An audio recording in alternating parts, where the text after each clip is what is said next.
This channel does not promote any violent, harmful, or illegal activities. All content provided by this channel is meant for an educational purpose only. তারা অভয়ার বাবা মাকে পূর্ণ সহানুভূতি এবং সহমর্মিতা শ্রদ্ধা জানিয়েও বলছি তাদের এই ক্রমাগত অবস্থান বদল এবং কিছু উদ্দেশ্য প্রণোদিত মহলের প্ররোচনায় প্ররোচিত হওয়ার জন্য এই গোটা জিনিসটা একটা বিভ্রান্তি তৈরি করছে।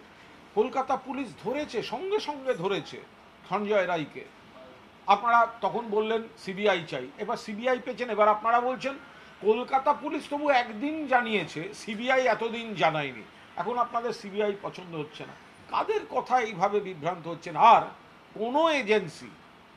কোনো এজেন্সি তাদের পক্ষে এজেন্সির তদন্তের দৈনন্দিন ঘটনাক্রম সেটা কিন্তু জানানো সম্ভব নয়। এটা কোনো ক্ষেত্রে নয়, কারুর ক্ষেত্রে নয়, এটা হয় না। কোর্টে যতখানি জানানো সম্ভব বিচারককে জানানো এবং কোর্টের যে